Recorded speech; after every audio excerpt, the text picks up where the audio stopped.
I guess it's like a really scientific way to approach it. And when I was talking to Doug on the phone the other day, he said you were a really cerebral pitcher anyway. So Doug who? Doug Harris. Doug Harris. So how much of it is grip and being able to feel the seams and all that stuff when you're out Well, there? For me, for most pitchers, it's everything. I mean, it's a lot of guys throw a lot of different pitches a lot of different ways. There's no real set way. What you saw was kind of how I threw my stuff. Oh, that's fine. But for the most part, it's all pretty similar. Obviously, your fastball and your changeup, they have backspin. Fastballs have more backspin. Four-seamers being the most, for whatever reason, they have this. They get that best grip off of it, and it gets that backspin and travels pretty true. You hear about a lot of guys, they'll say, you got a guy that's throwing real hard, and they say, man, it seems like that ball comes up at the end. Well, it's not actually coming up, it's staying true. Most of the time, we used to have guns that when I first started playing when I was with the Rangers, we had guns that gave us two readings. Gave us the reading out of the hand and the reading at the plate. And the reading at the plate was normally about 8 to 10 miles an hour slower than it was at the mound. So that just tells you how far, how much energy it loses in that 60 feet. So the guys that have that ball that it looks like it explodes and it jumps and goes up sometimes, they have tremendous backspin because it keeps it in the air longer, and they lose, for whatever reason, they lose less velocity, so it explodes at the plate. Now that has a lot to do with their delivery too, and just guys that tend to have deception. Since the hitter can't see it until the very end when he releases it, they see it slow and then it blows up on them. But the four-seam fastball tends to have the most backspin, so it stays straightest. The two-seam,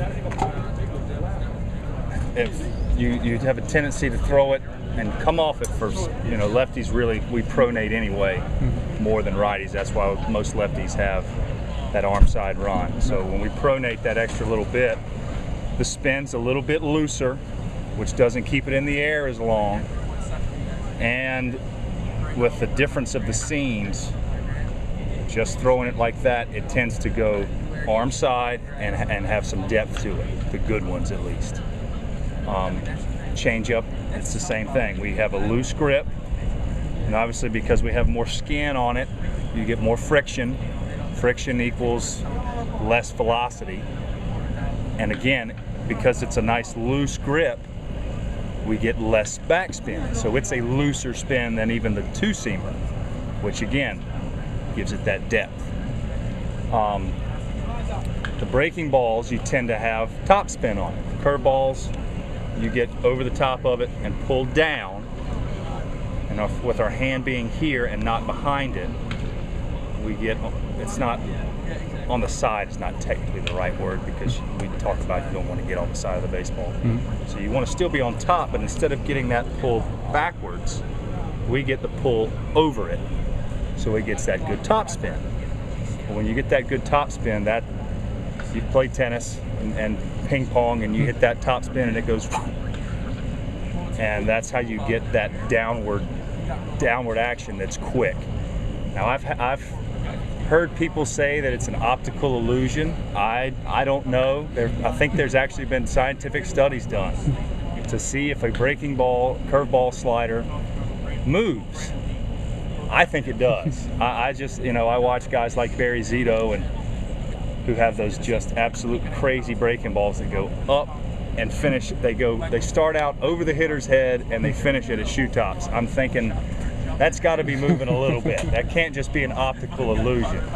But, it's, some people believe that. But the breaking ball has more of the top spin, true top spin. The guys that throw what we call a 12-6 breaking ball, which refers to a clock, 12 o'clock, 6 o'clock, obviously that's straight down.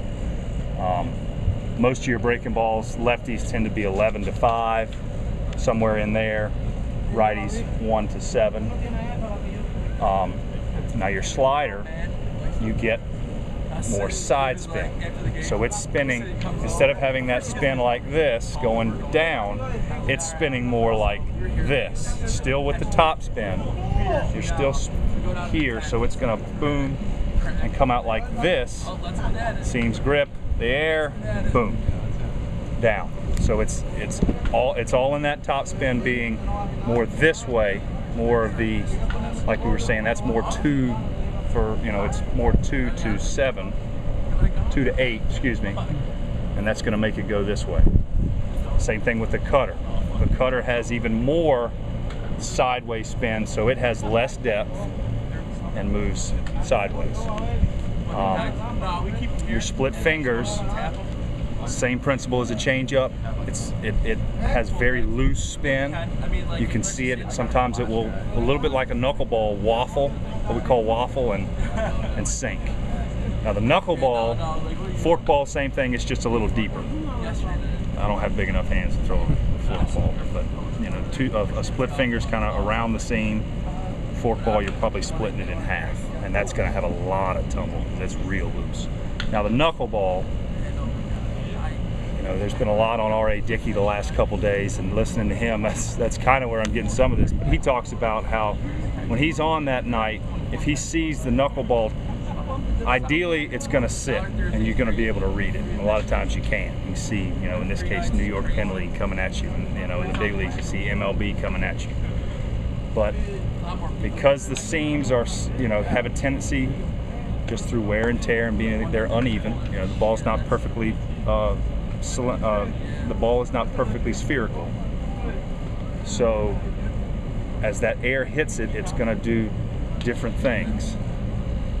Knuckleballers like the wind in their face. When they get that wind in their face, and they have, Dickey was talking about, it had a slight tumble forward, that's when it's nasty, because it's here and it sinks. He was saying when he throws his and it's got a little backspin, it's not coming back a lot of times, because it'll waffle, but it won't sink. It'll just kind of stay right there. But like I said, because it's not perfectly spherical, the wind and the air acts on it differently at different moments. I mean, it's weird how much the weather really affects that pitch. Wind, humidity, all that stuff. But it just depends on how the ball is, how it comes out of your hand. If you watch it, most of the good ones have a slight forward rotation, which make it here, and then it just drops, and that's just from the air pushing on it different ways and grabbing this seam one time and that seam another time, and it just dances. My dad was a catcher, and he always said, "You know how you catch a knuckleball?" I said, "How?" He said, "You wait till it stops rolling and you go pick it up." So there, you see those guys, they got the big first baseman looking catcher's mitts because they don't know what's going on. But it's about all I can think of with